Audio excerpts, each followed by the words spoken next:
سورہ آل عمران کی آیت نمبر 140 ہے۔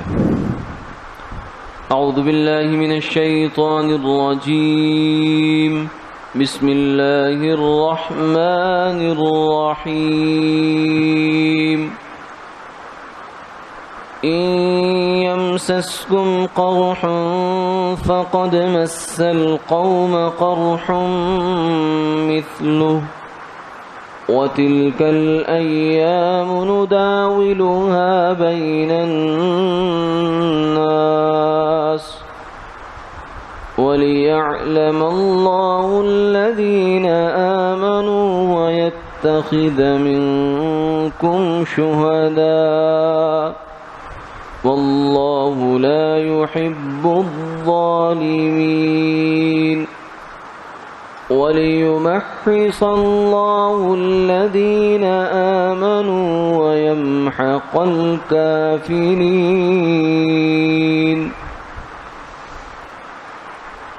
أم حسبتم أن تدخلوا الجنة ولما يعلم الله الذين جاهدوا منكم ويعلم الصابرين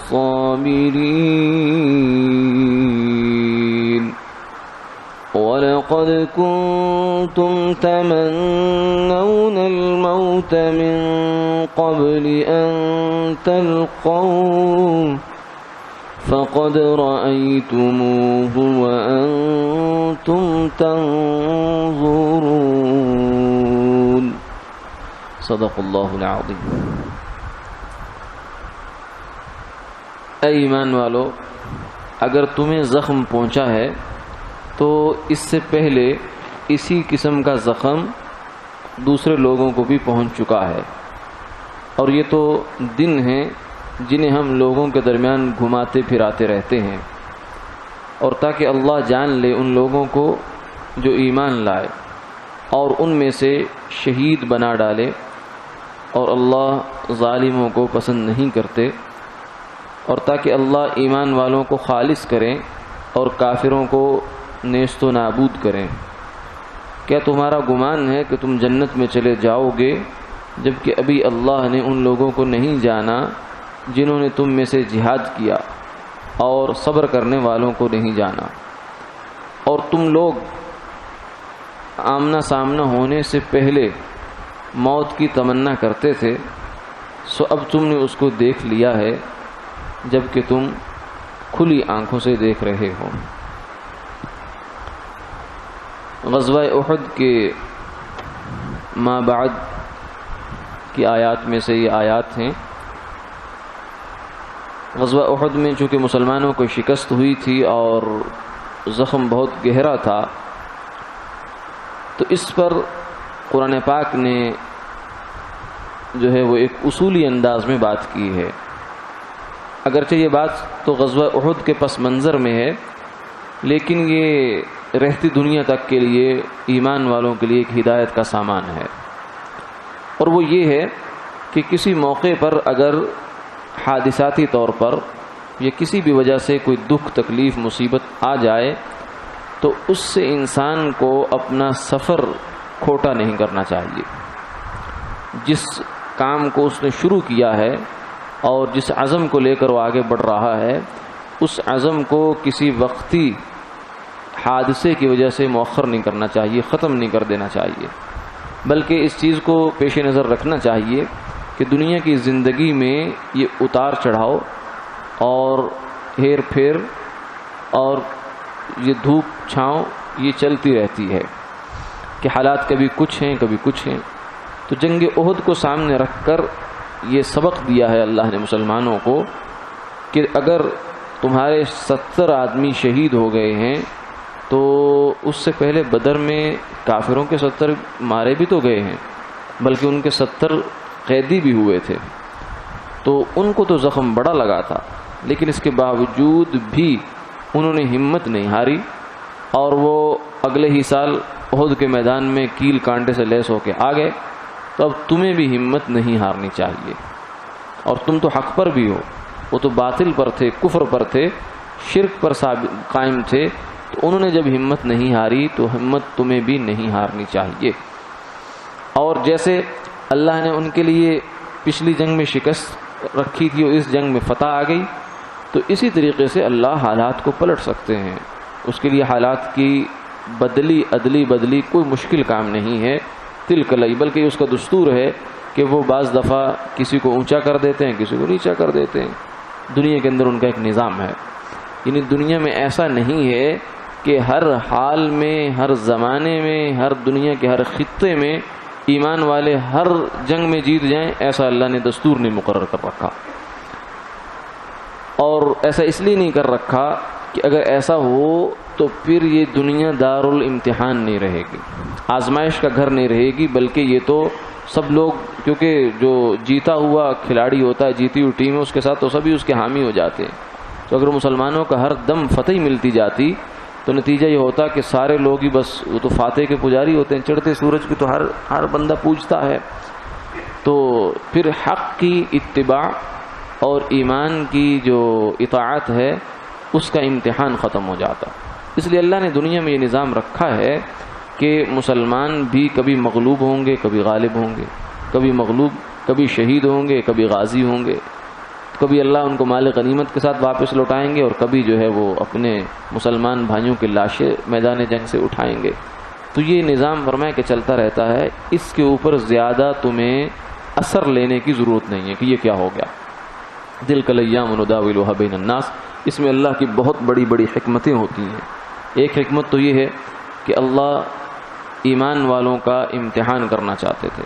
یعنی احد جیسا معرکہ یہ ایسا ہے کہ جس میں بہت بڑی آزمائش آئی، ایمان والوں کا اور منافقین کا امتحان ہو گیا کہ منافق لوگ احد کے میدان میں جانے سے پہلے ہی پیچھے پلٹا. 300 بندہ واپس پلٹا. اگر احد کا معرکہ نہ ہوتا، مدینہ منورہ میں جنگ لڑی جاتی، تو یہ آزمائش نہ ہوتی اور منافق اس طریقے سے جدا نہ ہو پاتے. یہ ایک حکمت تھی. اور دوسری حکمت تھی وَيَتَّخِذَ مِنْكُمْ شُهَدَاءَ، کہ اگر فتح ہوتی، فتح کی پھریرا لہراتا، تو پھر شہید جو شہادت کا اللہ نے اتنا رتبہ رکھا ہے کہ مدینہ منورہ میں 70 آدمی شہید ہوئے ہیں، تو یہ شہادت تمہیں کیسے ملتی؟ یہ بھی اسی صورت میں ملی کہ تمہیں شکست ہوئی. واللہ لا يحب الظالمین، فرمایا کہ اللہ ظالموں کو پسند نہیں کرتے. یعنی یہ جو منافق لوگ تھے کہ جو تمہیں چھوڑ کر جنگ سے پیچھے ہٹ کر چلے آئے تھے، یہ ظالم ہیں. یہ قطعاً، یہ اگرچہ اپنی جانیں بچا لائے ہیں، لیکن یہ ان کے جسم اور ان کی چمڑیاں جہنم کی آگ سے نہیں بچ پائیں گی. وَلْيُمَحِّصْ، اور جو تیسری فرمایا کہ حکمت ہماری جنگ احد سے کیا ہے، وَلْيُمَحِّصَ اللَّهُ الَّذِينَ آمَنُوا، کہ اللہ ایمان والوں کا تزکیہ کریں، تصفیہ کریں. کیوں؟ اس لیے کہ جب آزمائش انسان پر پڑتی ہے، دکھ، تکلیف، تنگی، مصیبت آتی ہے، تو اس سے اس کی روح کو اللہ پاکیزہ کر دیتے ہیں. کئی دفعہ ایسا ہوتا ہے کہ یہ بلکہ ایک عام اصول ہے، دستور ہے دنیا کی زندگی میں، قدم قدم پر انسان کے سامنے یہ رہنا چاہیے کہ مسلمان کو جب بھی کوئی بھی تنگی، تکلیف، بیماری، دکھ، پریشانی، چاہے اپنی جان میں ہو، چاہے مال میں ہو، چاہے اولاد میں ہو، چاہے گھر بار میں، کہیں بھی کوئی پریشانی کسی قسم کی بھی آتی ہے، وہ دو حال سے خالی نہیں ہے. اس کے دو ہی مطلب ہو سکتے ہیں. یا تو یہ ہے کہ اس کے جو کوئی گناہ ہیں، کوئی خطائیں ہیں، لغزشیں ہیں، اللہ ان کو دھونا چاہتے ہیں. اور یہ ایک بھٹی کے کام لیں گے اللہ تعالیٰ اس سے. جیسے کپڑا جو ہے جب اس کو میلا ہو جاتا ہے تو اس کو صابن بھی لگایا جاتا ہے اور اس کو رگڑا بھی جاتا ہے، اور پرانے طریقے کے مطابق تو اس کے اوپر ڈنڈا بھی چلایا جاتا تھا، اور آج کل جو ہے اس کا رگڑا ذرا زیادہ دیا جاتا ہے مشین میں. یہ مقصد کیا ہوتا ہے کہ وہ کپڑا صاف ہو جائے. تو مسلمان کو جو بھی تنگی تکلیف آتی ہے، دکھ، پریشانی، مصیبت آتی ہے، اس کا مقصد، ایک مقصد تو یہ ہوتا ہے کہ اللہ اس کا دامن گناہوں سے پاک کرنا چاہتے ہیں. تو اس لیے تنگی تکلیف، بیماری کو اس لحاظ سے نعمت سمجھنا چاہیے. اسی لیے ایک اللہ والے کہنے لگے کہ اے اللہ، دعا مانگا کرتے تھے کہ بیماری بھی آپ کی نعمت ہے، صحت بھی آپ کی نعمت ہے، بیماری بھی آپ کی نعمت ہے. کیونکہ بیماری سے آپ کتنی ہماری صفائیاں کرتے ہیں ہمیں تو معلوم نہیں ہے. لیکن فرمایا کہ ہم کمزور ہیں، اللہ بیماری کی نعمت کو صحت کی نعمت سے بدل دیجیے۔ دوسرا وجہ کیا ہوتی ہے؟ دوسری وجہ یہ ہے کہ اگر کوئی نیک انسان ہے جس کے ذمہ کوئی گناہ نہیں ہے، جیسے انبیاء علیہ الصلوۃ والسلام ہیں، صحابہ اکرام ہیں، اولیاء اللہ ہیں، تنگی تکلیف دکھ پریشانی ان پر بھی آ جاتی ہے، بلکہ آپ نے فرمایا اشد الناس بلاء الانبیاء، کہ سب سے زیادہ جو آزمائش کا سامنا اس کائنات میں کرتے ہیں وہ نبی کیا کرتے ہیں، ثم الامثل فالامثل، پھر اس کے بعد جو ان کے جتنے زیادہ مشابہ ہوتا ہے اس پر اتنی آزمائش آتی ہے، تو ان پر بھی آزمائش آتی ہے، بڑوں پر آزمائش آتی ہے، تو ان کو جو آزمائش اللہ دیتے ہیں وہ رفع درجات کے لیے ہوتی ہے، کہ ان کا پہلے اللہ کے ہاں ایک درجہ قرب کا طے ہے، تنگی تکلیف میں جب وہ صبر کرتے ہیں اللہ ان کا درجہ کہیں سے کہیں بلند فرما دیتے ہیں۔ تو یہ فرمایا وَلِيُمَحِّصَ اللَّهُ الَّذِينَ آمَنُوا، کہ یہ احد کا واقعہ اور یہ ہزیمت، یہ شکست، یہ دکھ تکلیف ایک آزمائش تھی، اور اس میں اللہ تعالیٰ ایمان والوں کو دھو دیں گے، صاف کر دیں گے، ان کا تزکیہ تصفیہ فرما دیں گے، یہ بھی بہت بڑی حکمت ہے۔ وَيَمْحَقَ الْكَافِرِينَ، اور نتیجتاً یہ ہوگا کہ جب یہ کافر کل کو دوبارہ پلٹ کر آئیں گے بڑے حوصلے کے ساتھ کہ ہم نے تو مسلمانوں کو بڑا مار لیا، تو جب یہ پلٹ کر آئیں گے تو اللہ دوبارہ ان کی تدبیر انہی پر پلٹائیں گے اور پھر کافروں کی جڑ مٹا دیں گے۔ اور ایسا ہوا کہ اس کے بعد کافر جو تھے وہ آئے مدینہ منورہ پر حملہ آور ہونے کے لیے، لیکن حضور نے خندق کھدوا دی، جو ہے جنگ خندق ہوئی۔ پھر اس کے بعد جب کافر وہاں سے مایوس ہو کے واپس پلٹے تو آپ نے فرمایا کہ اب ہم ان پر حملہ کریں گے، یہ ہمارے اوپر حملہ نہیں کر سکیں گے، یہ آخری دفعہ تھی کہ یہ ہمارے اوپر آئے، ورنہ اب نہیں ہو سکے گا۔ پھر آگے تاریخ جو ہے سیرت کی کتابوں میں سارے واقعات لکھے ہیں کہ اللہ نے پھر رفتہ رفتہ کافروں کی جڑ کو کاٹ دیا۔ آگے اس کے بعد ایک اصول بیان فرما دیا کہ کیا تم یہ سمجھتے ہو کہ جنت میں جانا اتنا آسان ہے؟ جنت جو اللہ نے اتنی بڑی نعمت بنا رکھی ہے اور کہ جس کا تم تصور نہیں کر سکتے ہو، تو یہ مفت میں مل جائے گی؟ نہیں۔ وَلَمَّا يَعْلَمِ اللَّهُ الَّذِينَ جَاهَدُوا مِنْكُمْ، ابھی اللہ نے تمہیں آزمانا ہے۔ وَيَعْلَمَ الصَّابِرِينَ، صبر والوں کو الگ کرنا ہے، بے صبروں کو الگ کرنا ہے، مجاہدین کو الگ کرنا ہے، بزدلوں کو الگ کرنا ہے۔ پھر آگے اس کے بعد آگے فرمایا وَلَقَدْ كُنْتُمْ تَمَنَّوْنَ الْمَوْتَ، کہ یہ جو تمہیں یہ گویا کہ ایک الزامی جواب ہے۔ بعض دفعہ آدمی جب کوئی شکوہ شکایت لے کر آتا ہے تو اس کو ایک جواب تڑکے کا دیا جاتا ہے کہ بھائی یہ کیوں ایسی بات کر رہے ہو، تم نے خود ہی تو یہ کام کیا تھا جس کا نتیجہ نکل آیا۔ پھر اس کو پیار محبت سے سمجھایا بھی جاتا ہے کہ چلو اس میں یہ فائدہ ہے، یہ فائدہ ہے، یہ فائدہ ہے۔